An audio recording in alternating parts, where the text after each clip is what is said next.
जम्मू कश्मीर में सुरक्षा हालात पर गृह मंत्री अमित शाह ने की हाई लेवल बैठक। आई सीधे आपको लिए चलते हैं न्यूज एक्सप्रेसवे पर, जहां देश भर की कुछ और जरूरी खबरें कर रही हैं आपका इंतजार।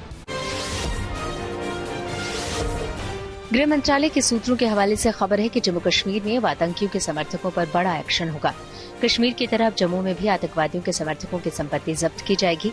अमरनाथ यात्रा और पीएम मोदी के संभावित दौरे से पहले सुरक्षा एजेंसियों की बैठक में कुछ बड़े फैसले हुए। इसी बैठक में बताया गया कि जम्मू से जुड़े अंतर्राष्ट्रीय बॉर्डर के जरिए भारत में लगातार घुसपैठ की कोशिश हो रही है। पाकिस्तानी खुफिया एजेंसी किसी बड़ी साजिश को अंजाम देना चाहती है। ऐसे में अब अमरनाथ यात्रा को लेकर वहाँ 500 से ज्यादा अर्धसैनिक बलों की कंपनियां भी तैनात की जाएंगी। फिलहाल ऐसे लोगों की लिस्ट भी बनाई जा रही है जो आतंकवादियों के समर्थक हैं। इतना ही नहीं, उनके परिवार तक के लोगों को सरकारी नौकरी न दिए जाने पर विचार किया जा रहा है। इटली में G7 शिखर सम्मेलन के दौरान अमेरिका, ब्रिटेन समेत कई देशों के नेता शामिल हो रहे हैं। इसी सम्मेलन के लिए इटली पहुंचे प्रधानमंत्री नरेंद्र मोदी ने फ्रांस के राष्ट्रपति इमैनुअल मैक्रों, ब्रिटेन के प्रधानमंत्री ऋषि सुनक और यूक्रेन के राष्ट्रपति जेलेंस्की समेत दूसरे देशों के नेताओं के साथ द्विपक्षीय बैठकें भी की। वहीं रूस यूक्रेन जंग के बीच पीएम मोदी ने जेलेंस्की से मुलाकात के दौरान शांति पर जोर दिया। साथ ही जेलेंस्की को बातचीत और कूटनीति के जरिए रास्ता निकालने को कहा। एक बार फिर से रक्षा मंत्री का कार्यभार संभालने के बाद राजनाथ सिंह आंध्र प्रदेश के विशाखापट्टनम पहुंचे, जहां उन्होंने नौसेना के पूर्वी बेड़े की तैयारियों की समीक्षा की। इस दौरान वो INS जल अश्व में भी गए।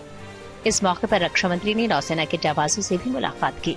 पिछले कुछ समय में देश ने दुनिया पर अपनी नई और एक गहरी छाप भी छोड़ी है, जिसके पीछे आपका दमखम है।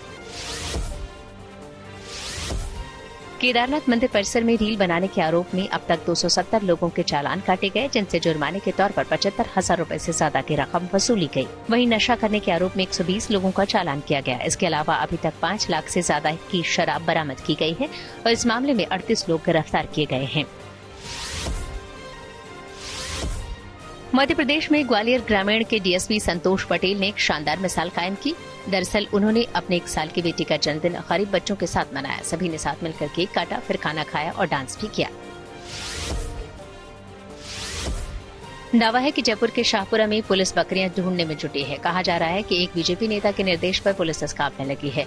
उनके एक समर्थक जब बकरियों के चोरी होने की शिकायत लेकर नेताजी के पास पहुंचे तो उन्होंने पुलिस से इस बारे में कार्रवाई की मांग उठाई।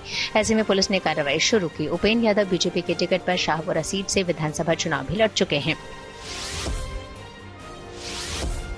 यूपी के लखनऊ में कुछ महिलाओं पर एक अधिकारी के घर में चोरी करने का आरोप लगा। इससे जुड़ा CCTV भी सामने आया, जिसमें ये महिलाएं घर में घुसकर चोरी करती नजर आईं।